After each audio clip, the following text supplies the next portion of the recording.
નમસ્કાર, જોઈએ દૂરદર્શન સમાચાર.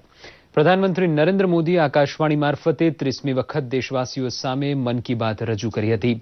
તેમણે ન્યૂ ઇન્ડિયાના નિર્માણ માટે સહિયારો પ્રયાસ કરવા આહ્વાન કર્યું હતું. આઝાદી માટે બલિદાન આપનારા શહીદ ભગતસિંહ, રાજગુરુ અને સુખદેવને નમન કરી શહાદતને બિરદાવી હતી. તેમણે થાળીમાં ભોજન હેઠું મૂકવાના બગાડ અંગે ચિંતા વ્યક્ત કરી હતી, તેમજ દરરોજ અનાજ બરબાદ થતું હોવાનું દુઃખ વ્યક્ત કર્યું હતું. તેમણે દરરોજ થોડું પેટ ખાલી રાખવાની પણ અપીલ કરી હતી. વધેલો ખોરાક એકત્રિત કરીને તેનો સદુપયોગ કરનારા યુવાનોને બિરદાવ્યા હતા. ભારતના પડોશી દેશ એવા બાંગ્લાદેશનો સ્વતંત્રતા દિવસ છે, ત્યારે તેની પણ શુભેચ્છા પાઠવી હતી. ડિજિટલ લેવડદેવડના વધતા ચલણની પણ તેમણે પ્રશંસા કરી હતી. તેમણે 14મી એપ્રિલે બાબા સાહેબની જન્મજયંતિની ઉજવણી મેગા ડિજિટલ મેળાથી કરવાની જાહેરાત કરી હતી. નોકરી કરતી ગર્ભવતી મહિલાઓ માટે મેટર્નિટી લીવમાં વધારો કરવાની સરકારની જાહેરાતને પણ તેમણે પોતાની મન કી બાતમાં વણી લીધી હતી.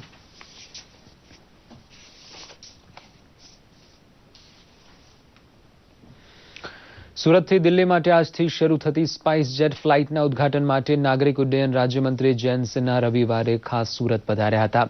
સુરતથી દિલ્હી વચ્ચે શરૂ થયેલી ખાનગી એરલાઇન્સની ફ્લાઇટને ટેક ઓફ કરાવ્યા બાદ તેમણે જણાવ્યું હતું કે અહીં જે પ્રકારે એર ટ્રાફિક વધી રહ્યો છે એ જોતા સુરતને વધુ વિમાની સેવા મળી શકશે.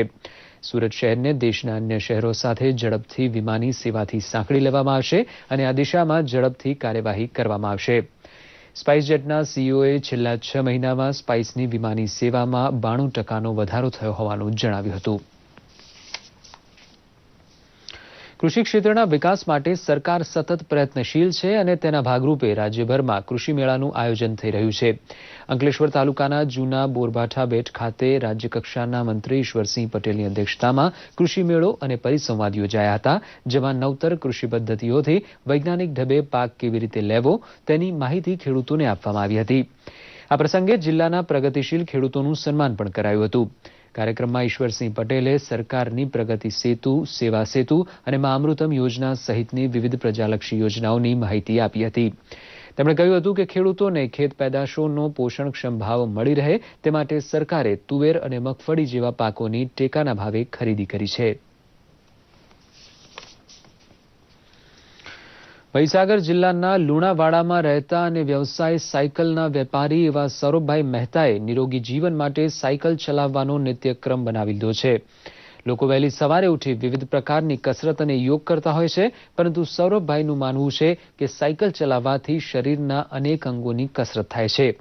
તેઓ સાયકલ ચલાવવાના એવા શોખીન છે, તેઓ વહેલી સવારે તેમના મિત્રો, બાળકો અને વડીલોની સાથે સાયકલ લઈને નીકળી પડે છે.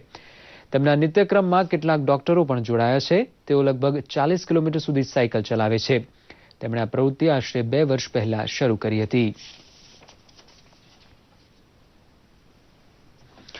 જૂનાગઢ ખાતે સૌરાષ્ટ્ર પંથકની સૌથી જૂની એવી બહાઉદ્દીન કોલેજના 120 વર્ષ પૂર્ણ થવાની ઉજવણીના ભાગરૂપે શારીરિક શિક્ષણ વિષયક વિશ્વકક્ષાની કાર્યશાળા યોજાઈ હતી. આ કાર્યશાળામાં ભારત સહિત અન્ય 6 દેશોના વ્યાયામ શિક્ષકોએ 400થી વધુ સંશોધન પેપર રજૂ કરીને તંદુરસ્તી અને શારીરિક સૌષ્ઠવ પર પોતાના વિચારો રજૂ કર્યા હતા. આ પ્રસંગે શારીરિક શિક્ષણ વિભાગના વડા ડોક્ટર પુનિત તેરૈયાએ જણાવ્યું હતું કે અન્ય વિષયો સાથે ઘનિષ્ઠતા ધરાવતો શારીરિક શિક્ષણનો વિષય દિવસે ને દિવસે વધુ લોકપ્રિય થઈ રહ્યો હોવાથી આ કાર્યશાળાનું આયોજન કરાયું છે, જેમાં દેશ વિદેશના વ્યાયામ શિક્ષકો દ્વારા જુદા જુદા 29 પેટા વિષયો સાથે સંશોધન પત્રો રજૂ કરાયા છે. યોગથી શરીરને નિરોગી રાખવા લોકો અનેક પ્રકારના યોગાભ્યાસ કરતા હોય છે, પણ વડોદરામાં એક અલગ જ પ્રકારની યોગ તાલીમ શિબિર યોજાઈ હતી. વિશ્વ યોગ પરિવાર દ્વારા યોજાયેલી આ શિબિરમાં પરંપરાગત યોગાસનોથી અલગ કંઈક ગીત, સંગીત અને મનોરંજન સાથે યોગાસનો કરવાની નવી જ પદ્ધતિ રજૂ કરાઈ હતી, જેમાં સંગીત સાથે હળવાથી માંડીને અઘરા યોગાસનો પણ કેવી રીતે સરળતાથી કરી શકાય તેની યોગાચાર્યએ નિદર્શન સાથે માહિતી આપી હતી. આ શિબિરમાં યોગ સંગઠનના પ્રમુખ દુષ્યંતભાઈ મોદી અને સંગઠનના સચિવ ડોક્ટર વિશાલ ગાંધી સહિતના યોગાભ્યાસીઓએ ભાગ લીધો હતો. સાથે જ આ સમાચાર બુલેટિન અહીં સમાપ્ત કરીએ છીએ. નમસ્કાર.